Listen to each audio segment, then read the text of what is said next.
2016 September 28వ తేదీన యావత్ ప్రపంచం గాఢ నిద్రలో ఉన్న ఆ భయంకరమైన నిర్జనమైన రాత్రి చరిత్రను మార్చివేసిన ఒక సంఘటన జరిగింది. దట్టమైన భయంకరమైన అడవి నడుమ మృత్యు ఛాయలలో భారత సైన్యానికి చెందిన పారా స్పెషల్ ఫోర్సెస్ కమాండోలు నియంత్రణ రేఖను రహస్యంగా దాటుతున్నారు. వారి ముఖాలకు క్యామోఫ్లేజ్ రంగులు పూసి ఉన్నాయి.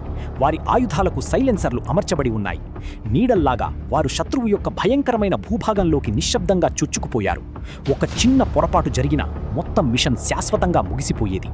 ఈరోజు మీరు సర్జికల్ స్ట్రైక్ యొక్క వెన్నులో వణుకు పుట్టించే నిజమైన కథను తెలుసుకోబోతున్నారు. ఇది మీరు మునుపెన్నడూ వినని విధంగా ఉంటుంది. ఊపిరి బిగపట్టుకోండి, ఎందుకంటే ఇది సస్పెన్స్ మరియు యాక్షన్తో నిండిన నిజమైన కథ. శత్రువు యొక్క గుండెకాయలోకి చుచ్చుకెళ్లి వారిని నాశనం చేయడంలోని ఉన్న నిజమైన శక్తికి నిదర్శనం. 2016 సెప్టెంబర్ 18వ తేదీ రాత్రి భయంకరమైన నిశ్శబ్దం నెలకొని ఉంది. జమ్మూ కశ్మీర్లోని ఊరీ సెక్టార్లో ఉన్న 12వ పదాతిదళ బ్రిగేడ్ ప్రధాన కార్యాలయం చుట్టూ ఎత్తైన పర్వతాలు, జీలం నది ఉన్నాయి. అది ప్రకృతి చేతనే రక్షించబడిన ఒక ఒయాసిస్లా కనిపించింది. 10వ డోగ్రా రెజిమెంట్ సైనికులు తమ 2 ఏళ్ల విధి నిర్వహణను పూర్తి చేసుకుని వెళ్లడానికి సిద్ధమవుతుండగా వారి స్థానంలోకి రావడానికి 6వ బీహార్ రెజిమెంట్ సైనికులు శిబిరానికి చేరుకున్నారు. ఈ దళాల కదలిక కారణంగా శిబిరం రద్దీగా మారింది మరియు సిబ్బందిని సర్దుబాటు చేసి బాధ్యతలు స్వీకరించే ప్రక్రియ జరుగుతోంది. ఫలితంగా చాలా మంది సైనికులను తాత్కాలిక టెంట్లలో నిద్రపోయేలా చేశారు. నియంత్రణ రేఖకు ఇంత దగ్గరగా ఉన్న సున్నితమైన ప్రాంతాలలో సాధారణంగా ఈ పద్ధతిని పాటించరు. ఉదయం సుమారు 5:30 గంటల సమయంలో నియంత్రణ రేఖను దాటి వచ్చిన 4 భారీగా ఆయుధాలు ధరించిన జైష్-ఏ మొహమ్మద్ ఉగ్రవాదులు శిబిరం యొక్క కట్టుదిట్టమైన భద్రతను ఛేదించుకుని లోపలికి ప్రవేశించారు. ఇది సాధారణ దాడి కాదు, చక్కగా ప్రణాళిక వేసిన కుట్ర. సైనికులు ఎక్కడ నిద్రపోతున్నారో, ఎక్కడ దాడి చేయాలో ఉగ్రవాదులకు ఖచ్చితంగా తెలుసు. వారి వద్ద AK-47 రైఫిళ్లు, మంటలు పుట్టించే మందుగుండు సామగ్రి మరియు బ్యారెల్ కింద అమర్చే గ్రెనేడ్ లాంచర్లు ఉన్నాయి. కేవలం 3 నిమిషాల్లోనే వారు 17 గ్రెనేడ్లు విసిరి గుడారాలకు మరియు సమీపంలోని ఇంధన నిల్వ కేంద్రానికి నిప్పంటించారు. అక్కడ నిద్రిస్తున్న నిరాయుధ సైనికులకు తేరుకునే అవకాశం కూడా లభించలేదు మరియు శిబిరం మొత్తం భయంకరమైన మంటల్లో చిక్కుకుంది. ఇండియాస్ మోస్ట్ ఫియర్లెస్ అనే పుస్తకం ప్రకారం ఈ ఉగ్రవాదులు రాబోయే 8 గంటల పాటు పోరాడటానికి అవసరమైన శక్తి కోసం శిబిరంలోకి ప్రవేశించే ముందు గుప్పెడు కొండ బాదం పప్పులను తిన్నారు. భారత సైనికులు తమ ప్రాణాలను సైతం లెక్క చేయకుండా వెంటనే ఎదురుదాడికి దిగారు. ఈ కాల్పుల యుద్ధం దాదాపు 9 గంటల పాటు కొనసాగింది. సైన్యం ఒక పాడుబడిన భవనాన్ని పేల్చివేయడం ద్వారా తమను గందరగోళానికి గురిచేసిందని, అందుకే తమ దాక్కున్న ప్రదేశాన్ని ఇంకా గుర్తించలేదని ఉగ్రవాదులు భావించారు. చివరికి 4 ఉగ్రవాదులు హతమయ్యారు. కానీ ఈ ఘోరమైన దాడిలో భారతదేశం తన 19 మంది వీరపుత్రులను కోల్పోయింది. ఈ అమరవీరులలో ఎందరో కథలు కఠిన హృదయాలను సైతం కన్నీరు పెట్టిస్తాయి. 10వ డోగ్రా రెజిమెంటుకు చెందిన హవల్దార్ రవిపాల్ భారత సైన్యంలో 23 సంవత్సరాలు సేవలందించారు. ఆయన భార్య గీతారాణి, 2 కుమారుల ప్రపంచం ఒక్క క్షణంలో చిన్నాభిన్నమైంది. లాన్స్ నాయక్ రాజేష్ కుమార్ యాదవ్ భార్య పార్వతీదేవి 8 నెలల గర్భవతిగా ఉండగా అతని తల్లి గుండె జబ్బుతో బాధపడుతున్నారు. ఈ విషాద వార్తను వారు పంచుకోకుండా నిరోధించడానికి వారి కుటుంబం ఇంటి బయట బ్యారికేడ్లు కూడా ఏర్పాటు చేసి ఏ మీడియా లేదా బంధువులు ఈ వార్తను బయటపెట్టకుండా అడ్డుకున్నారు. హవల్దార్ అశోక్ కుమార్ సింగ్ 78 ఏళ్ల అంధుడైన తండ్రి జగ్నారాయణ్ సింగ్ తనకు చూపు ఉంటే ఉగ్రవాదులతో పోరాడటానికి తానే స్వయంగా సరిహద్దుకు వెళ్తానని చెప్పారు. సుబేదార్ కల్నల్ సింగ్ 19 ఏళ్ల కుమారుడు అన్మోల్ సైని తన తండ్రి అమరత్వం పట్ల గర్వం వ్యక్తం చేస్తూ తాను కూడా చదువు పూర్తి చేసి సైన్యంలో చేరతానని చెప్పారు. ఈ 19 మంది సైనికులలో వంటవాళ్లు, మంగళివాళ్లతో సహా 7 సహాయక సిబ్బంది ఉన్నారు. దేశవ్యాప్తంగా దుఃఖం, తీవ్రమైన కోపం వెల్లువెత్తాయి. వీధుల్లో ప్రజా నిరసనలు వెల్లువెత్తాయి. ప్రతి భారతీయుడి పెదవులపై ఒకే ఒక్క మాట వినిపించింది: ఈసారి రక్తానికి రక్తంతోనే ప్రతీకారం తీర్చుకోవాలి. టెలివిజన్, పత్రికా మాధ్యమాలలో దుఃఖం, కోపం, గర్వం వంటి భావోద్వేగాలు వెల్లువెత్తాయి. పాలతో కాలినవాడు మజ్జిగ తాగే ముందు దానిపై ఊదుతాడు. పఠాన్కోట్ వైమానిక స్థావరం, గుర్దాస్పూర్పై జరిగిన దాడుల తర్వాత భారతదేశం ఎంతో సంయమనం పాటించింది. కానీ పాకిస్తాన్ ఉద్దేశాలు మారవని ఉరీ దాడి నిరూపించింది. శత్రువుకు దాని భాషలోనే సమాధానం చెప్పాల్సిన సమయం వచ్చింది. ఉరీ దాడి జరిగిన వెంటనే న్యూఢిల్లీలోని అధికార వర్గాల్లో హడావిడి నెలకొంది.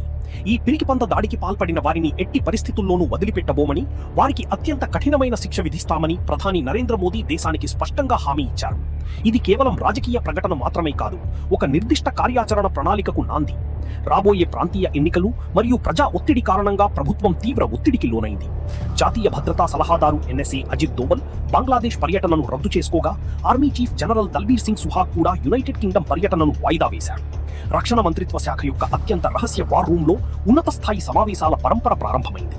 సెప్టెంబర్ 22న రాత్రి 9:30 నుండి 11 గంటల వరకు ప్రధాని మోదీ, రక్షణ మంత్రి Manohar Parrikar, army chief general Dalbir Singh, air chief marshal Anup Raha, naval chief admiral Sunil Lamba, DGMO lieutenant general Ranbir Singh మరియు జాతీయ భద్రతా సలహాదారు NSA అజిత్ దోవల్ హాజరైన అత్యంత రహస్య సమావేశం జరిగింది. వార్ రూమ్లో పాకిస్తాన్ యొక్క పెద్ద పటాలు మరియు ఇసుక పట్టికలను ఏర్పాటు చేశారు. ప్రతి వ్యూహాత్మక ఎంపికపై వివరంగా చర్చించారు. నియంత్రణ రేఖ LOC-ను పర్యవేక్షించే బాధ్యతతో నిఘా సంస్థలైన రా మరియు NTROలను వెంటనే రంగంలోకి దించారు. సరిహద్దుకు ఆవల ఉన్న ఉగ్రవాద లాంచ్ ప్యాడ్ల గురించి ఖచ్చితమైన సమాచారాన్ని సేకరించడం జరిగింది. పాక్ ఆక్రమిత కాశ్మీర్ POK పై నిఘా కోసం ఇస్రో యొక్క కార్టోసాట్ 2C ఉపగ్రహాన్ని ప్రయోగించారు. కార్టోసాట్ 2C యొక్క 0.6 మీటర్ల అధిక రిజల్యూషన్ చిత్రాలు మన కమాండోలకు శత్రు శిబిరాల యొక్క ప్రతి వివరాలను వెల్లడించాయి. ఉపగ్రహ చిత్రాలు, డ్రోన్లు మరియు మానవ నిఘా ద్వారా భింపర్, హాట్ స్ప్రింగ్, కెల్ మరియు లిపా సెక్టార్లలో ఉగ్రవాద లాంచ్ ప్యాడ్లు పూర్తిగా చురుకుగా ఉన్నాయని వెల్లడింది. ఈ లాంచ్ ప్యాడ్లు వాస్తవానికి సరిహద్దుకు ముందు ఉన్న బంకర్లు. ఉగ్రవాదులు చొరబడటానికి ముందు 24 నుండి 48 గంటల పాటు ఇక్కడే ఉండేవారు. పాకిస్తాన్ సైన్యం వారికి పూర్తి భద్రత మరియు లాజిస్టికల్ మద్దతును అందిస్తోంది. దౌత్య స్థాయిలో కూడా భారతదేశం పాకిస్తాన్ను ఏకాకిని చేయడం ప్రారంభించింది. ఇస్లామాబాద్లో జరిగిన 19వ సార్క్ సదస్సును భారతదేశం బహిష్కరించింది. దాని తరువాత ఆఫ్ఘనిస్తాన్, బంగ్లాదేశ్ మరియు భూటాన్ కూడా ఈ సదస్సుకు హాజరు కావడానికి నిరాకరించాయి. ఇంతలో పాకిస్తాన్ ప్రధానమంత్రి నవాజ్ షరీఫ్ ఐక్యరాజ్య సమితి జనరల్ అసెంబ్లీలో కాశ్మీర్ సమస్యను లేవనెత్తుతూ బుర్హాన్ వానీ వంటి ఉగ్రవాదులను హీరోలుగా కీర్తించారు. ఇది కుండ పోలీసులను తిట్టిన కేసు లాంటిది.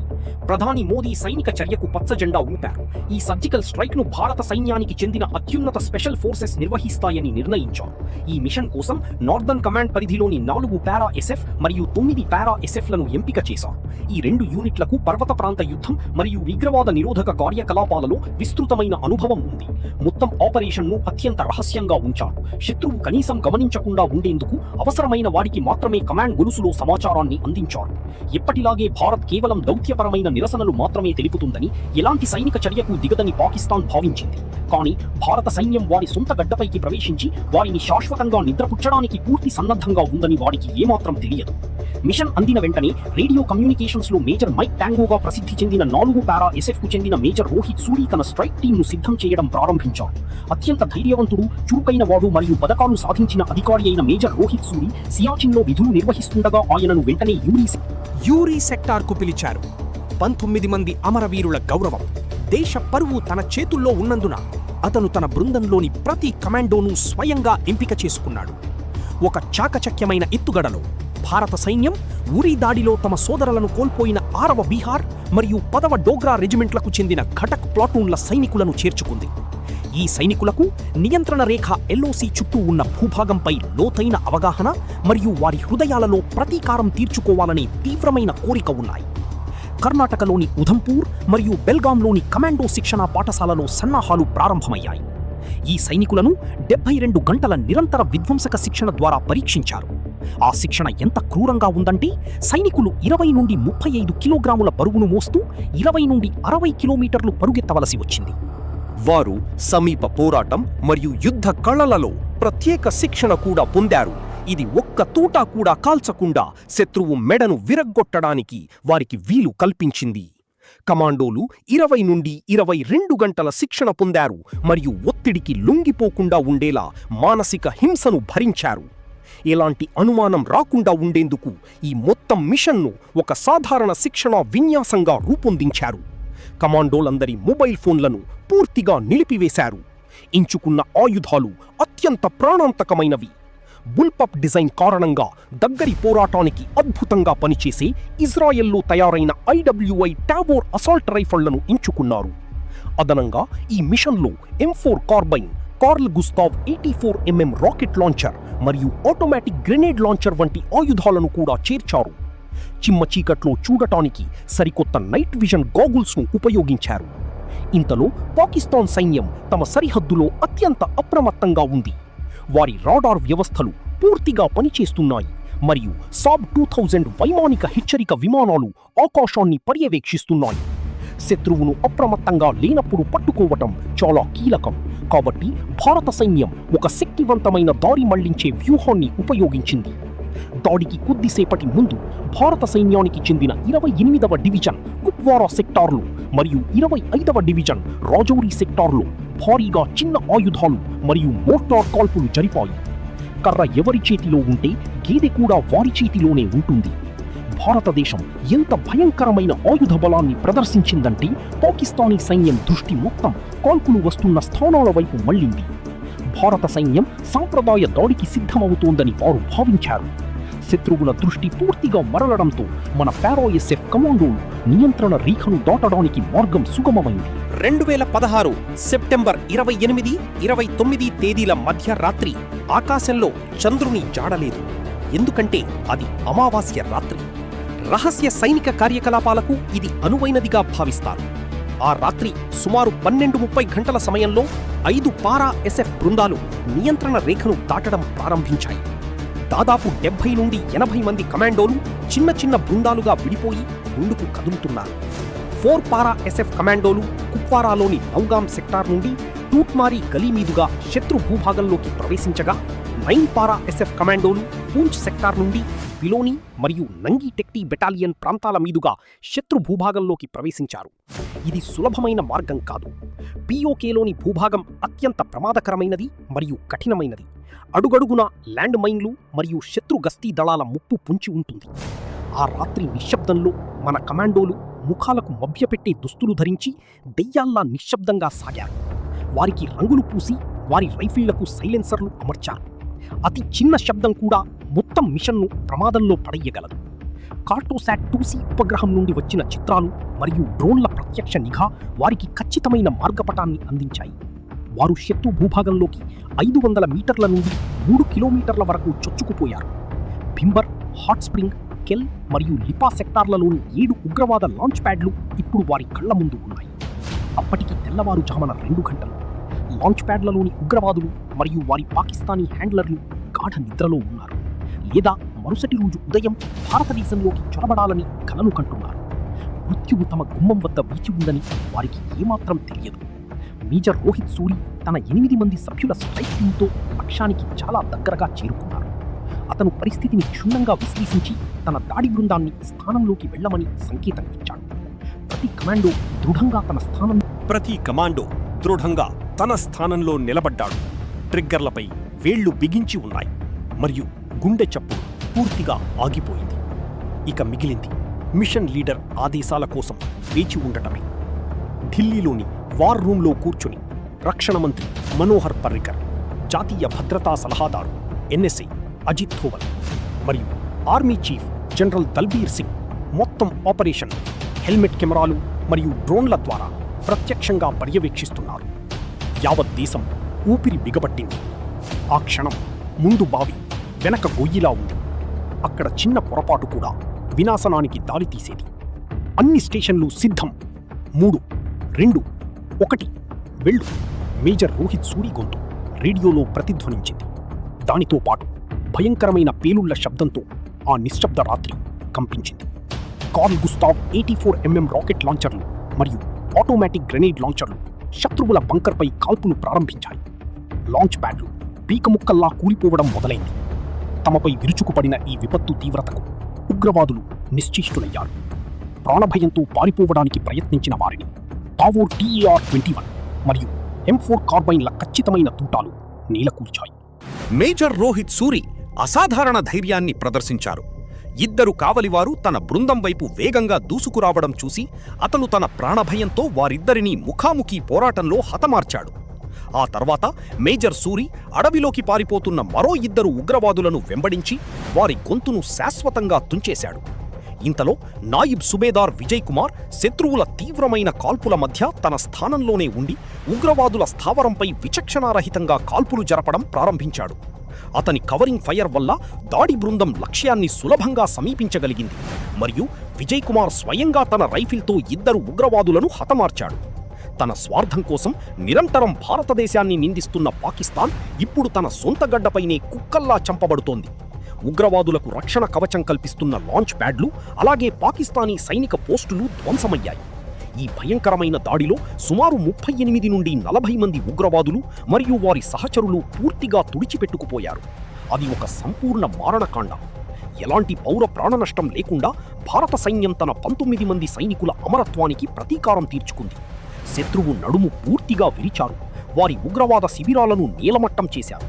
అవసరమైతే ప్రపంచానికి సాక్ష్యంగా అందించడానికి కమాండోలు మొత్తం ఆపరేషన్ను వీడియో కూడా తీశారు. శత్రు భూభాగం నుండి సురక్షితంగా తిరిగి రావడం దాడి చెయ్యడం కంటే కూడా చాలా కష్టంగా ఉంది. భయంకరమైన పేలుడు శబ్దాలు విని పాకిస్తానీ సైన్యం పూర్తిగా అప్రమత్తమైంది. వారు ఇప్పుడు అన్ని దిశలలో విచక్షణారహితంగా కాల్పులు జరుపుతున్నారు. మేజర్ మైక్ టాంగో ప్రకారం శత్రువుల తూటాలు వారి చెవుల పక్క నుండి దూసుకుపోతుండటంతో తిరుగు ప్రయాణమే అత్యంత భయంకరంగా ఉంది. మిషన్ ఏదైనప్పటికీ ప్రతి కమాండో సూర్యోదయానికి ముందే తిరిగి రావాలని ప్రధాని నరేంద్ర మోదీ స్పష్టమైన ఆదేశాలు ఇచ్చారు. అన్ని బృందాలు వేగంగా బయటకు వెళ్లే మార్గం వైపు ముందుకు సాగాయి. ఆ గందరగోళంలో 4 పారా ఎస్ఎఫ్కు చెందిన ఒక కమాండో ప్రమాదవశాత్తు ల్యాండ్మైన్పై అడుగుపెట్టి ఆ పేలుడులో తీవ్రంగా గాయపడ్డాడు. కాని ఆ ధైర్యవంతుడు వెనకాడలేదు. తన సహచరుల కవర్ ఫైర్ సహాయంతో అతను కూడా సురక్షితంగా భారత భూభాగంలోకి ప్రవేశించాడు. ఉదయం 4:30 గంటలకల్లా కమాండోలందరూ నియంత్రణ రేఖను దాటి తమ స్థావరానికి తిరిగి వచ్చారు. ఢిల్లీలోని వార్ రూంలో కూర్చున్న జాతీయ భద్రతా సలహాదారు అజిత్ దోవల్, రక్షణ మంత్రి ఊపిరి పీల్చుకున్నారు. ఆపరేషన్ 100% విజయవంతమైంది. పాకిస్తాన్ నుండి షెల్లింగ్ను నివారించడానికి ముందు జాగ్రత్త చర్యగా పంజాబ్, జమ్మూ కాశ్మీర్ సరిహద్దు ప్రాంతాలకు 10 కిలోమీటర్ల పరిధిలోని గ్రామాలను ఖాళీ చేయించారు. 2016 సెప్టెంబర్ 29వ తేదీ మధ్యాహ్నం DGMO lieutenant general Ranbir Singh, విదేశాంగ మంత్రిత్వ శాఖ ప్రతినిధి వికాస్ స్వరూప్తో కలిసి సంయుక్త పత్రికా సమావేశం నిర్వహించారు.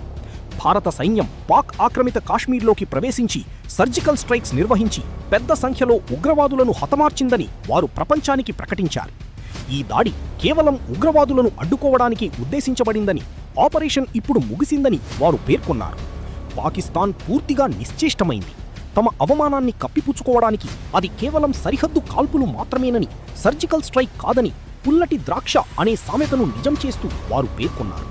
కానీ నూతన భారతదేశం ఊరికే కూర్చోదని ప్రపంచం మొత్తానికి తెలుసు.